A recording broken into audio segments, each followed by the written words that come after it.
Productive theories keeps on suggesting new hypotheses and testing goes on। तो इस तरह की जो प्रोडक्टिव थीरीज होती हैं इनकी बेसिस पर इनसे नए हाइपोथेसिस जो हैं वो बनाए जाते हैं। सो टेस्टिंग गोस ऑन। इस तरह से जो टेस्टिंग का प्रोसेस होता है वो चलता रहता है। Many biologists take it as a challenge and exert greater effort to disprove the theories.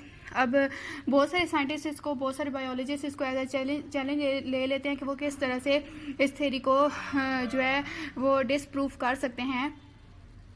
If a theory survive such doubtful approaches. लेकिन फिर भी अगर कोई भी साइंटिस्ट, कोई भी बायोलॉजिस्ट इस थेरी को जो है वो फाल्सिफाइड ना कर सके, गलत साबित ना कर सके, and continues to be supported by experimental evidence, और वो थ्योरी इसी तरह से ही जो है कंटिन्यू रहे, अपने जो भी उसके जिन एविडेंस की बेसिस पर उसको माना जाता है वो बिल्कुल इस तरह से बरकरार रहे। इट बिकम्स अ लॉ और प्रिंसिपल।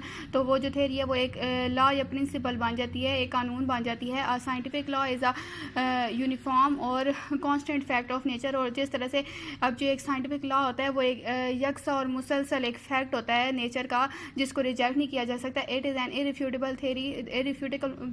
रिफ्यूटेबल का मतलब है जिसको रिजेक्ट नहीं किया जा सकता। ये ऐसे नेचर का, कुदरत का एक फैक्ट मान जाता है। Examples of biological laws are Hardy Weinberg law and Mendel's law of inheritance. और ये दो एग्जांपल्स हैं लॉ की यहाँ पे जो बताई गई हैं कि, और सेम इसी तरह से ये भी किसी थ्योरी की बेसिस पर दोनों लॉ बने होंगे। अब यहाँ पे फिगर 2.2 में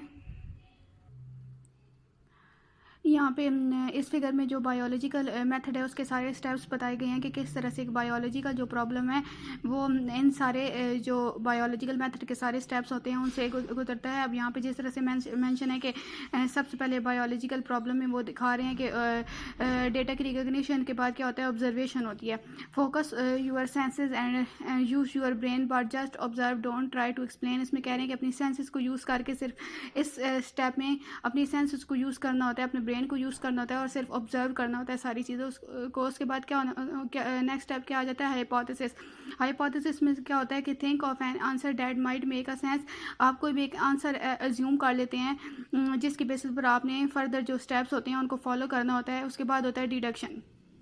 don't make conclusion but use if then and plan experiment. इसमें क्या होता है कि हम कोई ना कोई डिडक्शन बना लेते हैं। कंक्लूजन मीन हम यहाँ पे कोई फाइनल रिजल्ट, यानी फाइनल कंक्लूजन का मतलब होता है रिजल्ट। हम यहाँ पे कोई फाइनल रिजल्ट नहीं बनाते बल्कि इफ देन स्टेटमेंट को यूज़ करके हम आगे डिडक्शन के बेसिस पर क्या करते हैं, एक्सपेरिमेंट प्लान करते हैं अपना। उसके बाद क्या होता है, डिडक्शन की बेसिस पर एक्सपेरिमेंट किया जाता है। एक्सपेरिमेंट दो तरह से होता है। कंट्रोल एक्सपेरिमेंट, एक्सपेरिमेंट में हम दो चीज़ों को फॉलो करते हैं। एक होता है हमारे पास कंट्रोल ग्रुप और एक होता है हमारे पास एक्सपेरिमेंटल ग्रुप।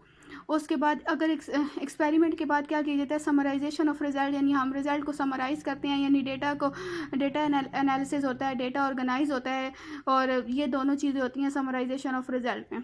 अगर जो एक्सपेरिमेंट है अगर वो प्रूव ना हो, उसका रिजल्ट जो है एक्यूरेट ना आए, तो फिर क्या होता है, फिर दोबारा से इस स्टेप पर, हाइपोथेसिस के स्टेप पर वापस आ जाते हैं और कोई न्यू हाइपोथेसिस जो है वो बनाते हैं और फिर उसके बेस पर डिडक्शन और फिर एक्सपेरिमेंट, फिर वो सारा प्रोसेस फॉलो करते हैं। अगर एक्सपेरिमेंट ठीक हो जाए, प्रूव हो जाए, तो फिर क्या होता है, रिपोर्टिंग ऑफ रिजल्ट की क्या करते हैं, रिपोर्टिंग करते हैं। रिपोर्टिंग में क्या होता है कि डिस्कशंस होती हैं, सेमिनार्स होते हैं। फिर उसके बाद क्या होता है कि फर्दर टेस्टिंग होती है।